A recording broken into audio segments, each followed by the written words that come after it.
down by the bay where the sun always shines. The Rays play ball in those Floridian climes with a crack of the bat and a crowd full of cheer. They're the heart of the town, that much is clear. In Tropicana field, where dreams come alive, the Rays play ball and those will win him prize. Their fans raise a roar as they take on the field. Every game is a story, legends revealed. Oh, the Tampa Bay Rays, they steal the show with every pitch, every throw. From morning to night, under skies so blue, we're singing for you, oh Rays, it's true. With a lineup precise, they twirl and they spin. Their plays are so smooth, where to begin? From the first inning's thrill to the final score, the heart of the Bay, and we couldn't ask for more. Through the highs and the lows, they give it their best. Every player's determined, tougher than the rest. In sun or in rain, they light up the game, and they leave on our lips just one name. Oh, the Tampa Bay Rays, they steal the show with every pitch, every throw. From morning to night, under skies so blue, we're singing for you, oh Rays, it's true.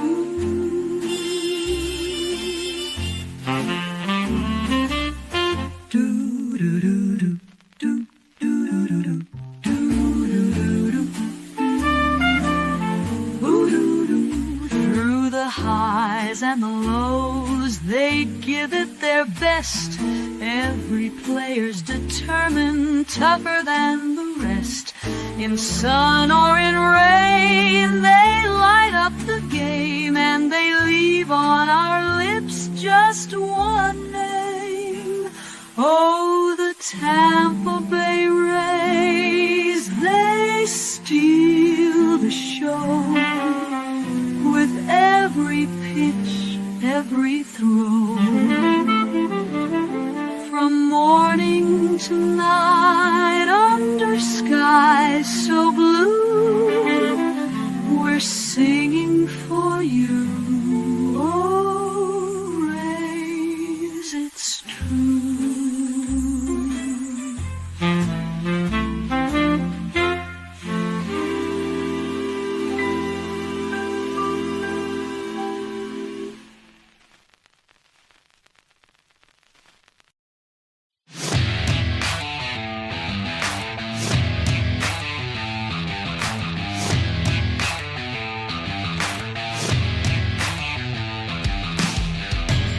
And now, you're tuned into RBLR, the home of Tampa Bay's Reveler Sports.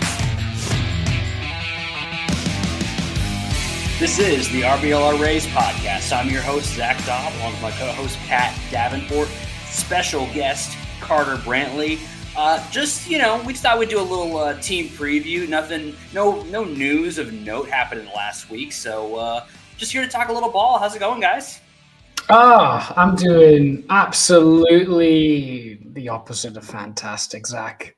I ain't going to lie to you. I've got plenty of reasons to be unhappy. I mean, I should be watching or listening to a split squad game day. Mm-hmm. Here, the Rays are playing not once but twice at the same time. It's what we've always dreamed of, even though neither of them are televised. Once again, we've been robbed of a Joe Boyle start on TV. I don't know how we've not been able to see him properly yet, but it's a shame. We've got to talk about something else today, something we promised earlier in the offseason that we wouldn't have to talk about anymore several times. Yeah, we are here once again. We're grateful that y'all are here. all of y'all out in the audience walking with us through this road that we hoped we never have to walk down again. If this is your first time joining us, I'm sorry that you're joining for such a melancholy show, but I hope you enjoy it anyway, because you're probably feeling a lot of the same things that we're about to say. If this is not your first time, do us a huge favor and drop us a subscribe or a follow, because we are going to be bringing you game breakdowns very soon. We're going to be breaking down the team next week. That was supposed to be this week, but it's going to be next week. We're breaking down the team. We're going to give you predictions for the whole squad. We're going to predict the record, all that kind of fun stuff. Postseason stuff is going to be fun next week. But for now, unfortunately, we got to talk about the stadium once again. And as we're going into this, I'm going to start us out by just kind of setting the table. I'm going to lay out everything that's happened, lay out kind of both sides of the issue, and then I'm going to kick it to Pat and Carter, who we appreciate joining us today. Carter, you may know him from the Bucks show if you follow the other shows, as you should. And Carter also, he just knows a little bit of everything, but he's also a huge Rays fan, and he brings a lot of passion to this that we're really excited to have him on. Oh man, I don't know if passion's probably a nice way of putting it. Maybe it's unfiltered and uneducated, uninformed, whatever you want to call it. But yeah, definitely coming at it from the fans' perspective more than even usual, which is usually my perspective, especially with the Rays. But yeah, it's definitely not maybe not as grounded in reality as I usually am. But it's depressing, it's frustrating, it's not a fun time. Especially because it's such a fun season, but we'll get into all that. Just happy to be here with y'all though. So should be you get to kind of take off your analyst hat that you have to have on when you're on the Bucks show, and you just kind of get to be a fan a little bit here and tell us how you feel. And we're really excited to hear it because I as you know, if you've watched the show, I really do try to. I'm a fan. I love the team with all my heart. I really try to take an analyst perspective to this, but it's going to be hard to do. And I'm going to stop beating around the bush and just get right to it. Beginning of last week, The Athletic put out an article suggesting that Rob Manfred and MLB were going to push Stu to sell the team because of the frustration around the way things have gone.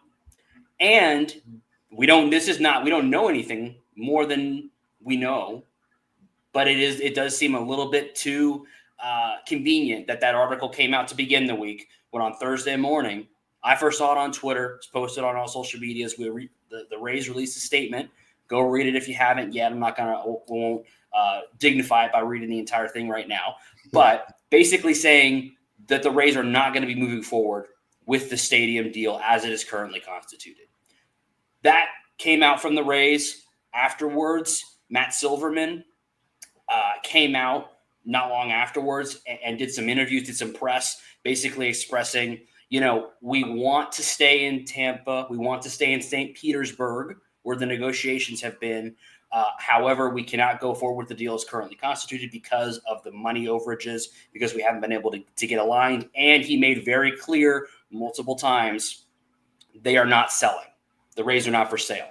That's what Matt Silverman has said. It's been Stu Sternberg's statement all across this whole process. He has been very clear. The Rays are not for sale.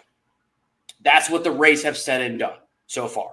On the other side, Mayor of St. Petersburg, Ken Welch, came out in a very frustrated tone, of course, because of all they've put into this project, and have basically said, we are not going to work with Stu Sternberg on this deal anymore. We're done. If another ownership group wants to come in, we'll work with them because we want the Rays in St. Petersburg long term. And we're willing to work with the Rays because we like the Rays. We do not want to work with Stu Sternberg. The bridge is burnt. Those were his words. The bridge is burnt. We've also heard a lot of other things that are kind of swirling around. Nothing that has been really super confirmed. There's been several suggestions of other ownership groups that are interested in buying the team that have swirled around. The last kind of bit of news connected to this, Tampa Bay Times came out with an article this weekend suggesting that the Rays have made an attempt to renegotiate this by saying, let's just renovate the Trop and re-sign a new deal till 2038. The city basically responded and said, we don't really want to do that. We're not going to shut it down because, some Rays is better than no Rays, but it's really not the direction that they want to go. It's very clear through the investment of the state and of the city that they want to have the team in St. Petersburg in a new stadium, and that's where the money has been put into place. But unfortunately, the ownership group of the Rays does not want to move that way. Pat, I want to start with you. When you first saw that news break, when you first saw that little image of the Rays statement, where was your head at when you first saw that? I mean, it didn't come as a surprise. I think it was kind of just you knew it was coming, and finally the news came, because essentially the deal had been agreed between the Rays and the St. Pete Council months ago now. I think about 2 months ago. Yeah. And the Rays made it known then that they weren't happy with the deal as it was constructed, even though they both agreed to it. They then said, yeah, we need more money actually because of the cost overruns. And I think, and then the council said, no, we were already giving you 600 million of taxpayers' money, so don't even bother asking for more money. And then the Rays were like, okay, we're just going to sit here. And I guess I expected that they were going to let the clock run over on it till March 31st, where they didn't actually pull out of the deal publicly. They just let the clock tick over, and then the deal dies kind of by the time running out. But they put out a statement saying, hey, we're not doing this. I wasn't surprised, but I was disappointed. And actually, I was a bit embarrassed to be a Rays fan that day, because I was embarrassed that I've given my heart and soul to a team, and through doing that, given money to this guy. I was embarrassed that I've turned up to bat for a team that's been made not through their on-field stuff, not through their players, not through how their baseball operations are going, but through the ownership, become a laughingstock of baseball. The Montreal incident in the playoffs a few years ago, our owner actively decided to say, hey, we're looking to go away during a playoff game. Yep. I'm embarrassed that I attribute myself with this team sometimes, not because of any of the players, but because of the ownership, and that I've even said a single positive thing about this guy when he clearly does not care about any single Rays fan at all. All he cares about is his own wallet and his money, because to him, the Rays are not a baseball team. They're an investment opportunity and a business opportunity. And as the owner, that's his prerogative. But I think any single person on the planet knows that a sports team is way more than an investment opportunity for thousands and thousands of people.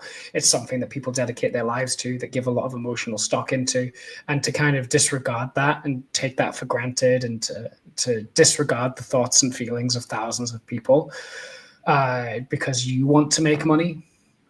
It's embarrassing for all us Rays fans, and it's quite frankly disgusting on his part. And I'd rather hand it over to Carter, because he's someone that's there in Florida and has had to deal with this on a much more first-hand basis. Yeah, I mean, it's not fun, it's not super fun, but yeah, can't really disagree with a lot of what she said. It's disappointing, but not surprising. It wasn't unexpected. The whole narrative had been the deal is dead, the deal is dead, the deal is dead pretty much for a few months now. And yeah, it's depressing because, like you said at the beginning of this, Zach, we were all saying, "Oh, so great to not have to talk about this anymore." And then whoever the blame is, whatever side you want to blame, that's not the case. We're still talking about this, and yeah, truly disgusting, truly disturbing. But not unexpected. And I this is me taking up for Stu Sternberg slightly, so please forgive me. But any sports owner would probably act this way. Unfortunately, the majority of them would absolutely act in their own self-interest. So this isn't really necessarily just a comment on Stu Sternberg. It just so happens that he happens to be the guy that's doing it most recently. So it's definitely a broad stroke to brush. But yeah, it's really weird. It's really gross that you can get as much money as they have been agreed to, like this just $600 million or 700. I don't even remember the exact number anymore because it's just been such a frustrating time. Yeah, you get that much money from the public and you just leave it on the table, essentially just because out of spite or out of self-interest, whatever the reason may be.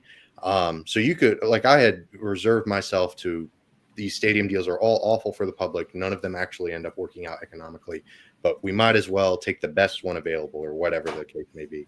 And they did that. You know, I truly felt like this was probably the best of all the awful options for the city and for that area. Because you drive around Pinellas and St. Pete right now, and it's depressing. You know, it's not fun. There are a lot of areas that could really use $700 million to fix some things up after a hurricane. But I know that's not how local government works. I know that's not how the budget works. But you know, it's still disheartening. So yeah, it's just, yeah, I don't know. It's so mind-boggling. The Saints went through this when Hurricane Katrina hit New Orleans. They were going to move to San Antonio or whatever. They ended up staying under the same ownership. So maybe that still happens here. But yeah, I don't know. Just really depressing. It's hard to see a light at the end of this tunnel at this point. I know a lot of people say, oh, selling is the most logical option. But in my mind, the most logical option was just to take this deal. So that no longer even applies. Like logic, common sense, like doing what's best, making the most profitable decision. It just doesn't seem to matter. So yeah, I don't know.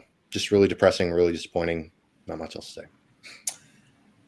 If we were to, and I'm going to kind of, as you said, take up for Stu Sternberg, not really take up for him, but kind of explain his side of the deal, because I think from our perspective, it doesn't make any sense why he operated this way.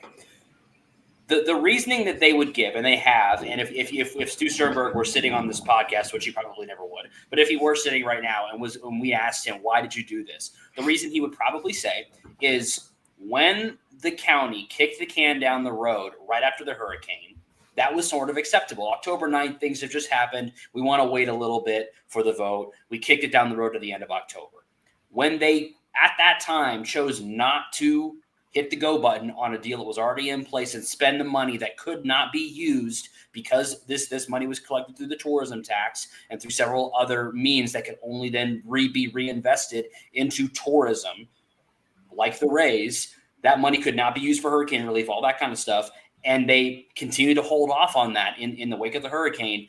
That resulted in the Rays incurring costs. And while the Rays did sign in the agreement that they would cover overages, they view it as the county caused the overages because they could have just pulled the trigger and moved the deal forward. They chose not to. And now the Rays are looking to pay a significant amount in their eyes over the original. We have heard several numbers thrown around, anywhere from 11 million to 50 to 100 million in overages. As someone who works in this sort of construction and commercial side of things at my day job, there is some truth to the fact that when you bump things down the road like this, costs do increase. So there is some truth to that. However, where I'm going to chime back in as not Stu Sternberg's lawyer, and back in as Zach Dobb, is to say, I don't think the overages that were incurred were so significant that it would invalidate the deal that was already in place. Like you said, Carter, hundreds of millions of dollars from the city to build this amazing stadium, a development. It's a win for everybody.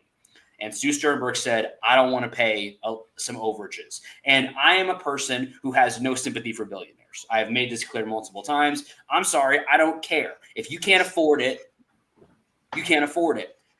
Anybody, if you go and talk to any kind of money management or economic management person, and you go to them and you say, I want to buy this car, and they are going to ask you back, can you afford it? And you might say, well, I have, let's say the car is $20,000. I have $20,000. And they're going to say back to you, okay, that's cool. Do you have the ability to continue to keep it up beyond? Can you pay for the gas? Can you pay for your tires? Can you keep the car up beyond, where it is right now? And if you go back to them and say, no, I don't have that money, then they're going to say to you, you can't afford it. Stu Sternberg clearly has the money and had the money to buy the franchise and to keep it going. Right now, the Rays are a Lamborghini, because when you look at the actual baseball side of things, they are a Lamborghini or Ferrari or Corvette or whatever you want to say that is being kicked along, oil change to oil change, new muffler to new spark plug at the very end of the life, just being kicked along by somebody who either can't afford it or doesn't feel like spending the money on it. And the car is still running because it's a great car. It was built really well, but it's just kind of continuing to run, and it could be leading the league. It could be lapping everybody else in the field, but instead it's just being kicked along the can, one maintenance by maintenance, moving along. And now the car needs a new engine. And instead of, saying, hey, my insurance is going to kick in $300 for the new engine, and I just have to kick in the other $300, which is not even close to how much an engine costs, but just go with me. Right. I'm willing, and they're going to say, well, actually, it's going to actually be slightly more than we originally quoted you. Can you kick in the others? The insurance is still going to cover like around half of it. And he's saying no. And so now the car is sitting in the garage trying to go, but it has a bad engine.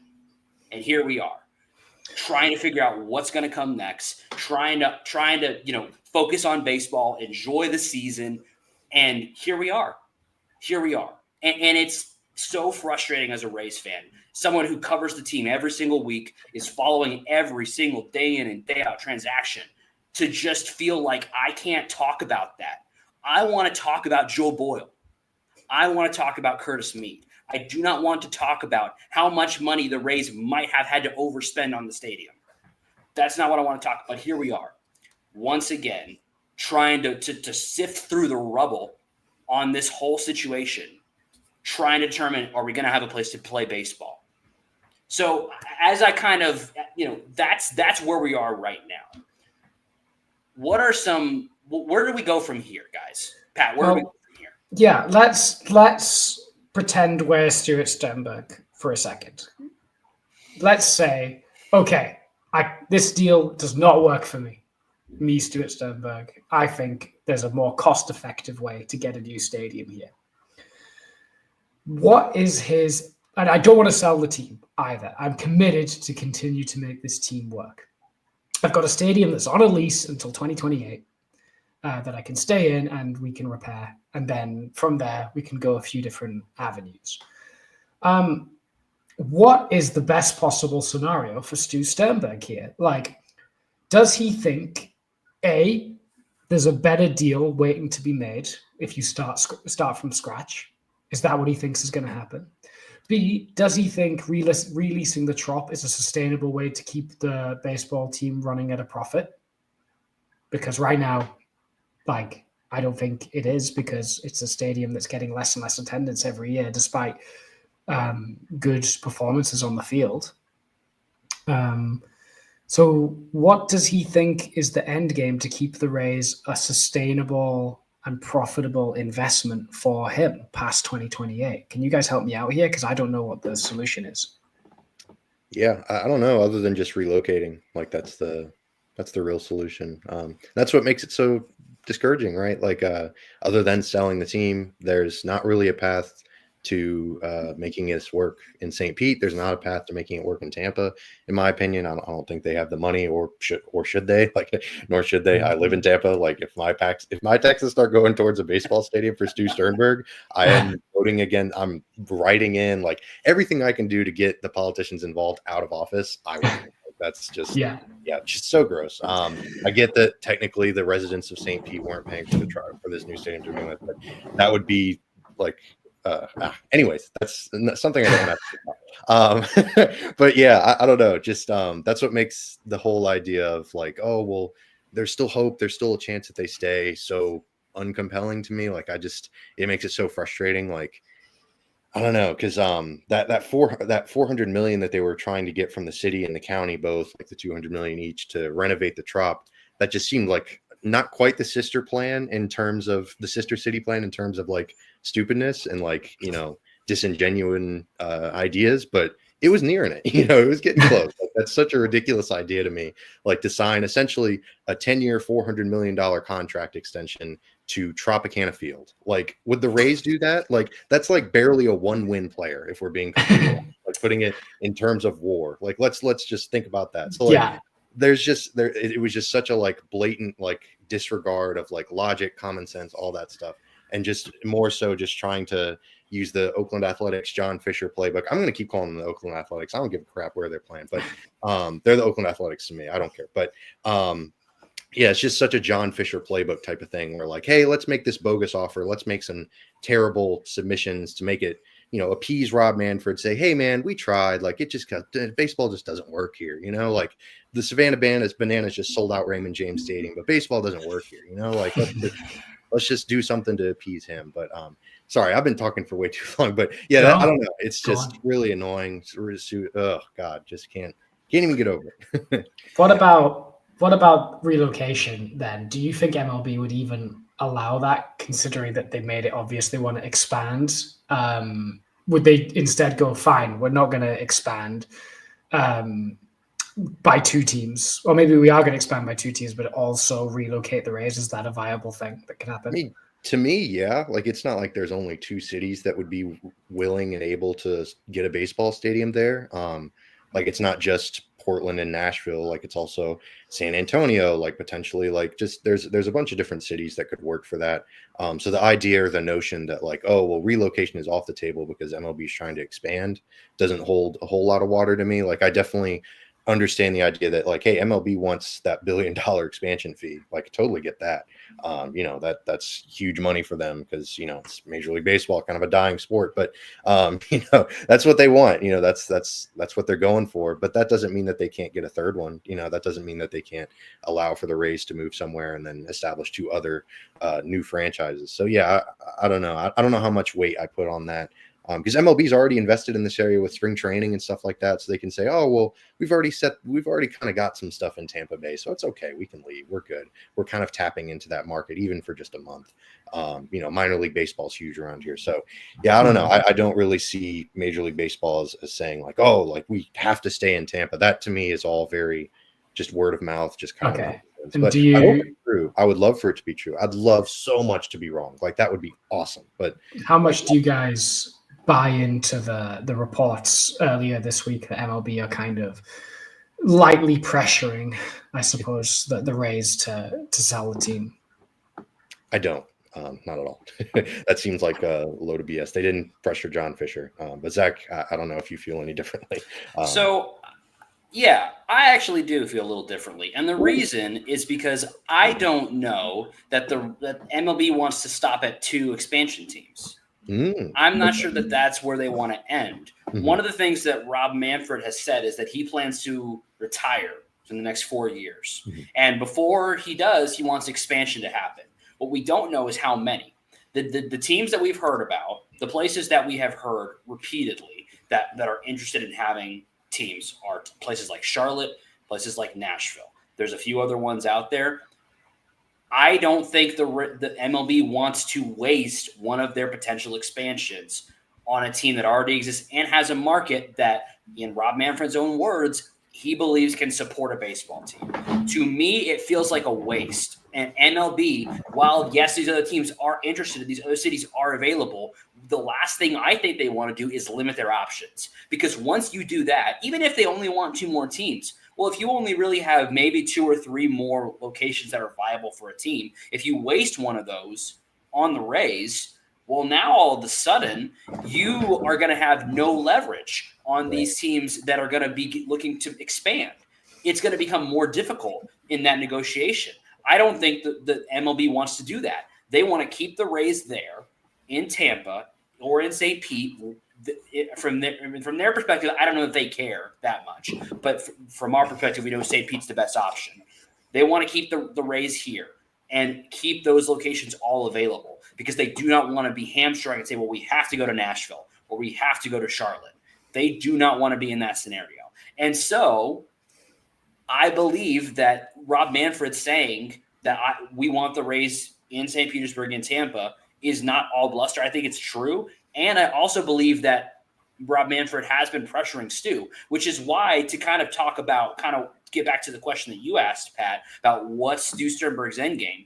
There are still 15 days between right now and the 31st when the deal expires. The mayor has already telegraphed that if the team was sold, they would be open to reopening this whole negotiation and moving forward with the deal as constituted. So to me, as much as they want to say they're not selling this, what else would you say if you wanted to sell something and wanted to raise the value? Right. Other than I'm not selling.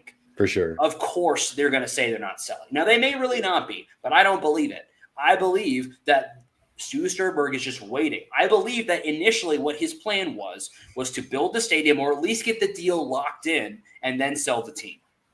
Yeah. But right now, I think he hopes that either the city will back down, which doesn't seem like they will, or that he can sell the team for a crazy profit and let them foot the bill for everything and still keep his land rights somehow, because he'll find a way. Because he's right. as terrible of an owner as he is a great businessman. And so I think he's going to find a way to make as much money off this as possible. And I think that's what's happening right now.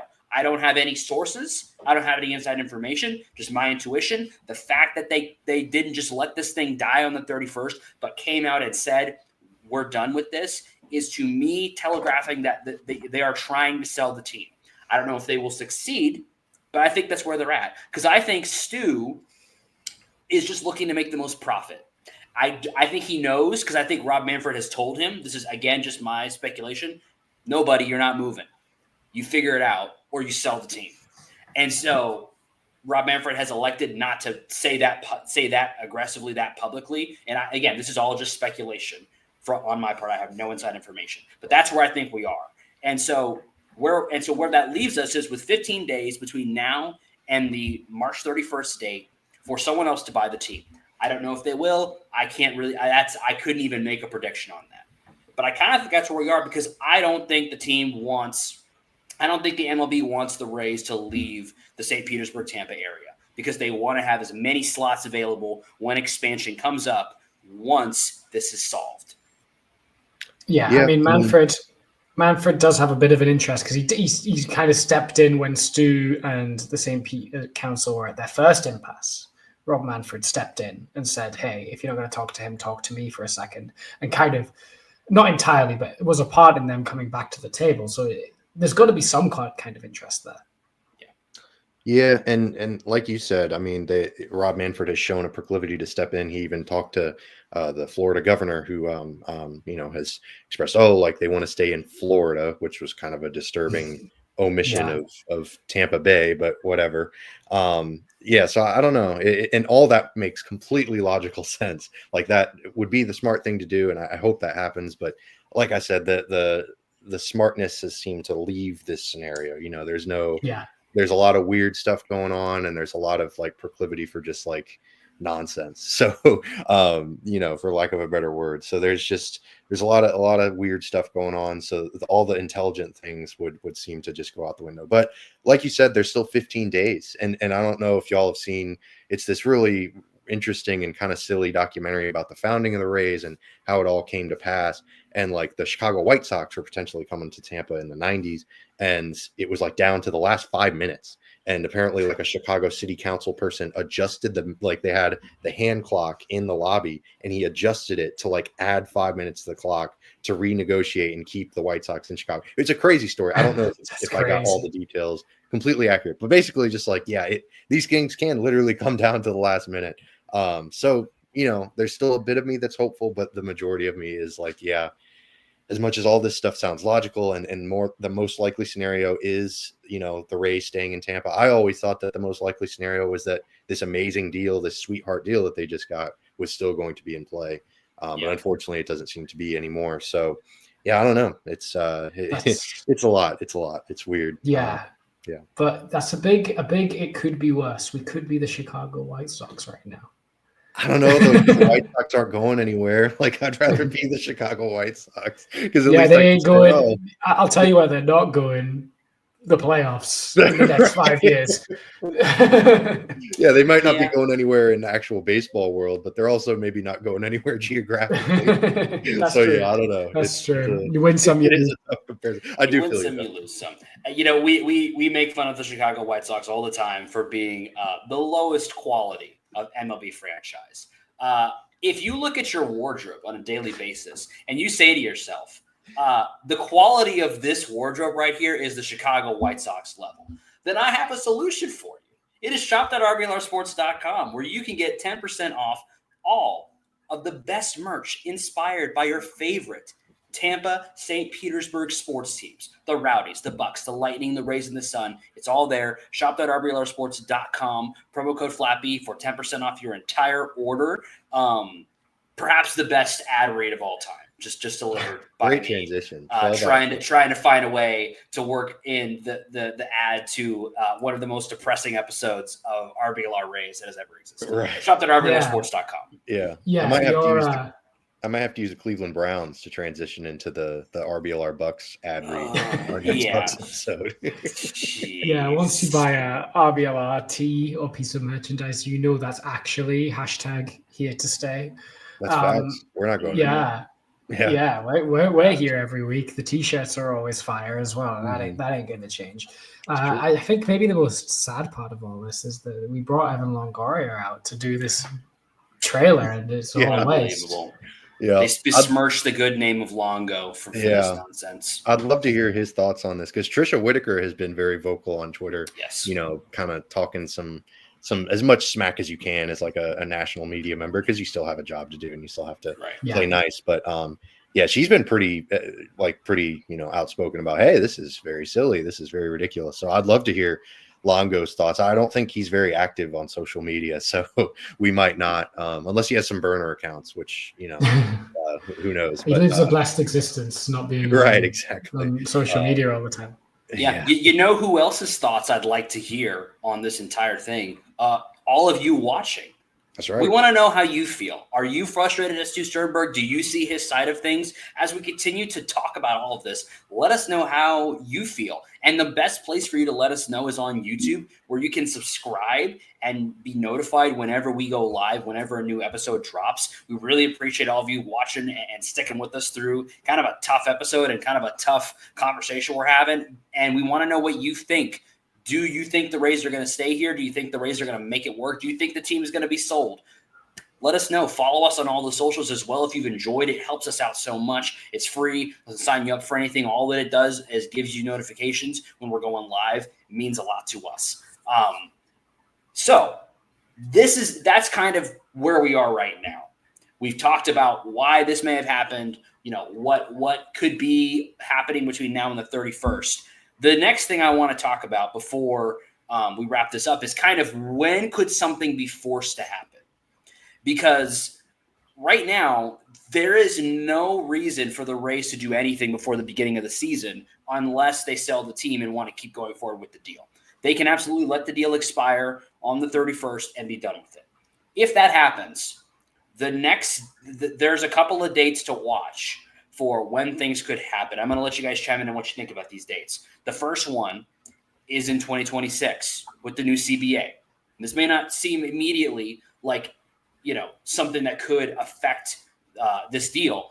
But a couple weeks before this all happened, Jeff Passan wrote an article. And in that article mentioned that one of the dates that something that if this deal does not go through, one of the dates to watch is the CBA. And the reason for that is with potentially new expansion teams being held off, with new ad revenue deals coming down the pipe, all that happening. If the Rays are still holding up expansion, if they are still not playing nice with the city, the other owners could look at the Rays and say, you are holding up our money. You are preventing us from making more money through ad revenue, through these deals we want. You are causing the problem. We're going to cut you out unless you figure it out.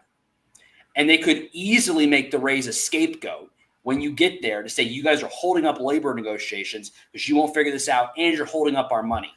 And Rob Manfred, as the commissioner, we know that he wants to get expansion happening before he retires. If we get all the way to 26 and nothing has happened with the Rays, he's going to be frustrated because he wants to have that all locked in before he retires. So I think if we get to 2026 and nothing has happened, there's going to be some real heat put on the ownership group. What are your thoughts, guys? Yeah, I think that's a really interesting point. The CBA stuff is going to be just as depressing as this, if we're being honest. I do not see there's a lot of gray clouds. What's the Yoda quote? There's the dark side is clouding. The dark side clouds my visions. Exactly. Impossible to see. Yeah, it's shameful as a Star Wars fan that I couldn't recognize that quote. But anyways, no, but yeah, I think that's a really dark area for sure for baseball in general. But I don't know if I see baseball throwing another owner under the bus. I hope that happens. That'd be wonderful. Like that would be it's another case of like that would be a fairly logical conclusion, because then it's like you're not even putting the onus on yourself. You're just saying like, hey, this team is the reason we're not having baseball, even if it's totally untrue. Like you can at least come out with a stance that's not so blaming the players, because that's just going to be the constant like refrain, like, oh, the players union, the players union. So it could at least give yourself like sort of a get out of jail free card. But I think the more likely scenario, if it came to that, if that's truly a hang up in the negotiations, would just be Major League Baseball saying, oh, well, you know, stuff's not working out in Tampa Bay, so they're just going to relocate somewhere else if it doesn't. But, you know, that has nothing to do with our labor negotiations. I think that's the more likely outcome. They're just going to continue to push this is the player's fault, this is the player's fault narrative, because they didn't do that with John Fisher. They haven't done that in the past with labor negotiations. You know, they also don't want to throw an owner under the bus, because then what if, like the Kansas City Royals just put up a vote in Kansas City to try to renovate their stadium. It did not pass. And the Chicago White Sox, even though I just said like, oh, they're not going anywhere, there is the potential when their lease falls like that they might leave too. So there's just a lot of cases where relocation would be an option. And this sort of takes that leverage away from owners when they're negotiating with cities and local governments. So it kind of like says, hey, if you don't figure this out, we're going to step in and take care of it for you. So then it's like, oh, well, state governments and local governments or what have you can say, oh, well, MLB is going to take care of this. They'll step in and negotiate for you guys and actually do something. So I don't know. It's a logical and it's a potential answer. I don't know that I would necessarily see it, just because that means it benefits people, and Major League Baseball is not in the business of actually benefiting its customers. Yeah. Rob Manfred's made it pretty clear in the last CBA negotiations that he is firmly owners first as a commissioner. But he's only owners first because he is acting in the best interest of Major League Baseball. And as long as said owner is in control of a team that makes Major League Baseball money, right, he will support them. However, maybe the difference, like you said, Zach, is that Stu Sternberg might actively be costing Major League Baseball money by causing all of this turmoil. And that's where Rob Manfred might suddenly go, hold on, I'll back you, but you got to back me. And right now you're not backing me, Major League Baseball. So that could be interesting. I don't know if that will happen within the CBA negotiations. It might in the build-up, because he's already got his hands in the picture, Rob Manfred. And I think he'd want to not muddy the waters of the CBA by getting this situation involved in it. But I think he could definitely stick his hand into the pot for sure and start pressuring Stu Sternberg more personally. Yeah, I think the CBA as a whole, let's not even think about it, because it's going to be horrid. The other thing to think about is if the trop is still in limbo at that point, the other conversation is, are the Players Association going to say, hey, man, we have one of our teams where they do not have, they do not have a stadium where they can play and facilities where they can play that meets our standards. Right. Like we were too with Oakland. Correct. And so it's like we were okay with this because of a hurricane, but y'all are not figuring it out. This is no longer the hurricane's fault. Once you reach the end of opening day 2026, because the word has been that the stadium could be ready for opening day 2026 if they get started and working on it now. So if we get to that point and they're not in there, and then we get to the end of the season and it's still not ready, they can go and say, this is no longer the hurricane's fault. This is your fault for not figuring it out. And you and the city's fault. So y'all need to figure it out because our players don't want to play here. And unfortunately we'll be talking about this probably a lot when the labor negotiations come around. Hopefully there's some cooler heads will prevail and things will get figured out, which maybe also is too wishful thinking on my part. But that's there. The other date, if for some reason they get through all of that and have no new stadium after that point, the next date is when the lease runs out in the trop. And if we get to that point and there's still nothing, to me, that's where I start to become really, really concerned. If we are getting close to that date and we don't have a plan. Yeah, because stadiums don't just spawn in, right? They take years to build.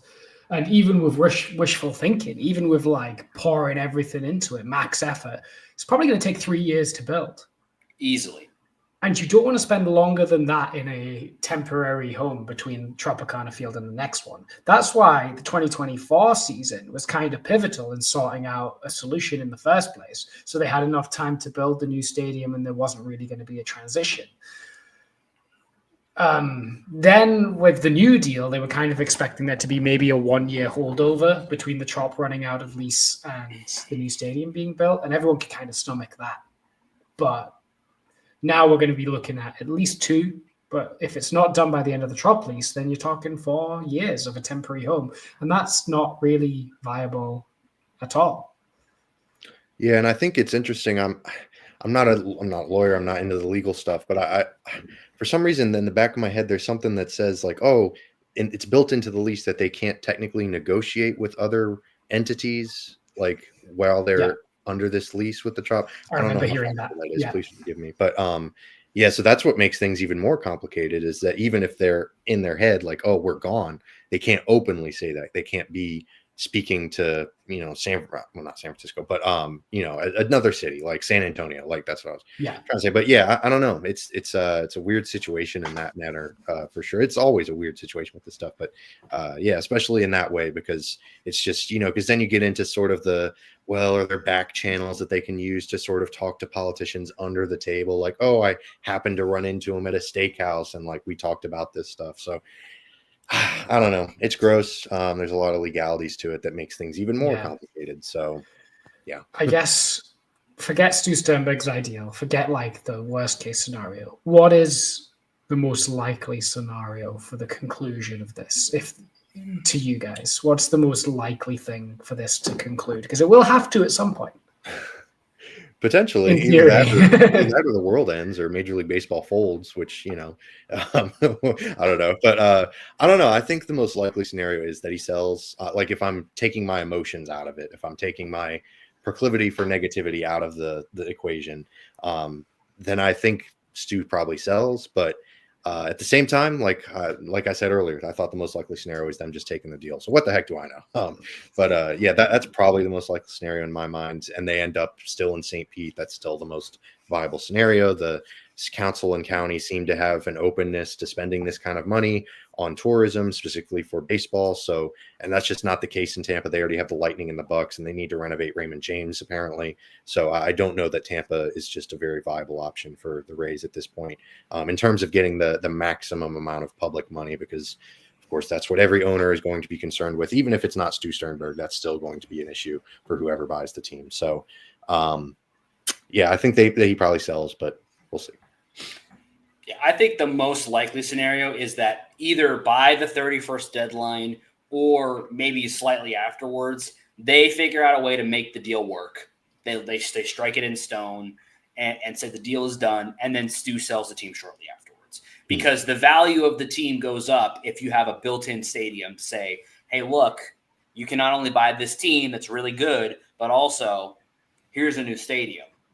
And here's all this stuff. And I think, when we've been talking about selling the team, the one thing that I want to kind of throw in there as we're kind of wrapping up here, the thing that concerns me the most about selling the team is what the new ownership group will do. If one came in, what they would do with the existing baseball operations people. Because I think we can all agree, our loyalty is to the Rays, and it is to Eric Neander and Kevin Cash and the players. I don't think a new ownership group would just get rid of a bunch of players. There is potential for a new ownership group to move on from Eric Neander. It's possible. Because when a new ownership group comes in, they want to do it their way frequently. Yeah. I would not want that because I believe you already have the best group. I don't think there's a better option out there. But then again, what kind of owner are we getting? Because when we bring in another owner, we're just, in a perfect world, we just bring in another person who wants to spend more than Stu, but like Stu is willing to kind of stay out of the baseball side of things and say, y'all are really good. I'm just going to sit back here and watch. What happens if we get an owner that comes in and says, well, I want to be like Jerry Jones and I want to I want my hand in it. But that could happen. And so this is where this is also gross because like we've always said, the simplest thing to do was to just go forward with the stadium as is. As much as we don't like Stu, we can keep Eric, we can keep Kevin, and they can keep running, and maybe one day Stu will decide to spend more. If he sells the team, it brings up the possibility that those guys get let go. I would hope that an owner could come in and take a look at his employees and say, these guys are really good, I'm not going to mess with it. But I can't say that for sure. We're gonna be at the whim of whatever that owner comes in. And again, if he comes in and says, I want to be Jerry Jones, there's nothing we can do about it. Right. Yeah. And rich people are famously, they're not control freaks at all. They don't think they know what's best. That's not their personality at all. Never. But I feel you though. That's a huge risk. And I think for once I might be more optimistic than you in this aspect. I think a new ownership would at least be intelligent enough to recognize, because they're rich and they want control and all that stuff. But you don't get that wealthy just by being a dummy. You can at least recognize, like, for the most part, Jerry Jones excluded, of course, you can, for the most part, recognize, like, hey, they've got a good thing going. They might just need a little bit more help in terms of, payroll flexibility and whatnot. I would hope that's the case, but obviously, like you said, there is a very real possibility that does not end up happening. And unfortunately, Eric Neander and Kevin Cash might become casualties of a weird fight for power struggle or whatever. I hope, that would be the best case scenario is obviously that not happening. But it's a possibility, unfortunately, with never predict this stuff. Yeah, never predict it. I think it's more likely Kevin Cash would be in the firing line than Eric Neander in that kind of scenario. I think it's pretty widely accepted that Eric Neander's like a best in class kind of GM. Mm-hmm. You're not just going to, unless you like wanted to throw like a load of money at Andy Friedman. There's not really many comparable GMs where the entire industry agrees they're like a best in class kind of GM. Yeah. Kevin Cash, however, is a more divisive figure in the baseball world. We all totally agree that he's a great manager and think he's, maybe the best manager in baseball, if not at least in the conversation for the past, at the very least, the past 7 or 8 years. But there are lots of people that think he's not all that. And maybe an owner would think that. I don't think anyone said, oh man, Eric Neander sucks. I've never seen that from anyone. But I have seen that from Kevin Cash. Yeah. So I think he's more likely to be in the firing line from an owner that might not be as smart about baseball and is kind of a fan, right? Right. He might go, this guy pulls Blake Snell in playoff games. He's not a winner. Yeah. But nobody would go, oh, Eric Neander drafted Blake Snell. What a loser. You know what I mean? So yeah. I think Eric Neander, you don't grow GMs like that on trees, but like you could like managers are much more subjective in what a good one is. That's true. And especially nowadays, they've sort of become just extensions of the front office. So maybe the ownership would be, but then maybe that's an argument for keeping him. You know what I mean? Because he's sort of that extension. And he seems to have a great line of communication with the front office. So I don't know. That's a good point though. That's a tricky thing to think about. But I'd be surprised that if the new owner wants to make that kind of move early in their tenure. Yeah, I agree with you. I don't think it will happen. I just think it's possible, and I'm kind of like bracing for the potential of it. Even though I think the most likely scenario is that new owner comes in and says, "Hey, that's working. I'm going to let it continue to work." Because I mean, we all know, and we've said it a million times. If an owner came in with money and just said, "Hey, Eric Neander, you're doing a great job. Here's $100 million more to spend every season," that would be that's our fantasy. That's what happens. Like, sure. I mean, like that is. And so, I don't know if that's what would happen, but that would be great. Where we're kind of left right now, though, unfortunately, is 2 weeks out from the season beginning. In not this episode, but next episode, we'll be breaking down games, which will be awesome. But we'll be breaking down games with no certainty on the stadium, with all likelihood. And to me, that's kind of the most frustrating part of it all, is because I kind of thought we had gotten to the end of this. I kind of thought we had gotten through the finish line. It was done. The deal was someone was gonna suck it up, push the deal through. We'd have a stadium and we could just think about baseball. But we can't do that. It's going to be in the back of our heads. We probably won't talk about it too much on this show unless there is real concrete news. We're not big on speculation or somebody on Twitter said, but we will, if there's news, we'll talk about it. But, it's going to be in the back of our heads, all season long, I kind of think. Yeah. And it was, like you said, it was just so disheartening. Like you said, like last year, we were just saying like, oh man, so great this is done. They're here to stay, all that stuff. And now none of that is true. Like you can throw all of it out the window. You can throw all that merchandise, all the videos and the social promotions, like they're done. It's worthless. It's meaningless. All of those sentiments had, no actual backing, no actual meaning. So that's just so sad. Like, it's just so depressing. And like I said at the beginning of the show, I'd resignated that this was the best that the city was going to be able to do for this kind of deal. And yet, still nothing, nada, zilch, nothing to show for it other than just a bunch of, probably t-shirts and signs that are just going to be thrown away and, billboards that are going to be, put through the shredder or whatever. So, yeah. Yep. But as much as as frustrating as all that is, there is baseball and the Rays are going to play a season. And no matter what Stu Sternberg does, or no matter what the ownership group does, opening day 2025 is coming. Shane McClanahan will be there. Yandy Diaz will be there. Brandon Lau will be there. I'm just going to pretend that they're all going to be healthy and that nothing bad can ever happen to them. All those guys are going to be there. We're going to be there. We hope you'll be there, whether digitally, as I will be, or physically. Enjoying the game, enjoying the sport, enjoying the season, because as much as this is all very frustrating and it's going to be in the back of our heads, we are going to be able to kind of put it away for a little bit and just enjoy the season, enjoy this team. Because as much as there's so much doom and gloom around the stadium, one area there is not doom and gloom, and where I think, even as Rays fans, our opinions have changed a little bit, even more positively than when the offseason began, is the quality of this team. Yeah. This is a great roster. There's a lot of really good talent coming up through the minors. This is going to be a very fun baseball season. So I just want to kind of say that, there's been a lot of frustration, a lot of doom and gloom talk, but let's not forget the product on the field is excellent, and we're going to get a chance to watch it and follow it. And we hope all of you out there that are watching and following us will be watching and following the team as well. And be here to talk about it with us, because as frustrating as it is, baseball will still happen. Yeah, and it's going to be a great season. I'm really excited for it. Yeah, Ha-Seong Kim, man. I mean, shoot, like, yeah. Huh? Like, good Lord, like, what a fun guy, huh? Like, he's going to be great. Danny Jansen, who knows? He could be the greatest baseball player of all time. Right, he could turn into this generation's Johnny Bench, or he could be, a Jose Molina at the plate, and then think of the worst defensive catcher you can think of. And I don't want to hear any Jose Molina disrespect on this. Oh no, Jose Molina, one of my favorite players ever. Like his framing, beautiful. Like if Jose Molina were on this roster right now, it'd be so much fun.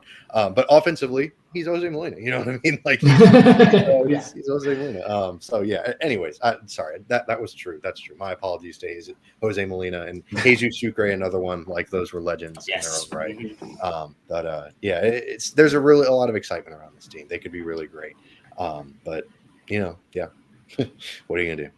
Before we go, Carter, what was your favorite thing or move or storyline from a team perspective of the offseason? Oh man, well, I wrote an article for Rays Colored Glasses about Alex Faedo coming to the Rays. Yes. So him going to the Rays was awesome. We're friends with his cousin that lives in the area, so like it was kind of a cool oh shoot, like that's awesome. But my favorite move, just from the benefit of the Rays, not for me as a person or me for my ego or whatever, was definitely Ha-Seong Kim. That's just such a cool move. He was literally like, it just so rarely works out for the Rays where you have a guy in mind and you're like, oh, the Rays would just be so much better if they signed him. And Ha-Seong Kim was that guy for me this offseason. I was going into the offseason, I was like, oh man, the dream scenario would be Ha-Seong Kim in a Rays uniform. That's never going to happen. It wasn't quite Juan Soto level dream, but it was sort of in the middle there. So I was kind of like resigned to, well, they're probably not going to sign him, but sure would be cool if they did. And then they did. It's like, and whoa, they did. Yeah, it's just really fun stuff. So that definitely Ha-Seong Kim was probably the best signing for me. I mean, it caught me off guard. I think it caught Pat off guard too. It was awesome. It's one of the kind of the neat things about this season in a way is we almost get like a first level excitement with the season beginning, and then we kind of get another bonus excitement with, hey, by the way, we also have a really, really good starting shortstop coming that'll be showing up in May. So this is going to be such an exciting season, and we're going to be back here talking about it next week. Carter is going to be here with us talking baseball next week, previewing the season. We're going to be predicting the record. We're going to be predicting how the team's going to do in the East, talking a little bit about the teams in the East. It's going to be a jam-packed show next week. We hope that you all will join us. Thank you so much for everyone that's joined us on this episode. It's been a tough ride so far, but we are going to get home seasons very soon starting. Raise up. Raise up. Yeah.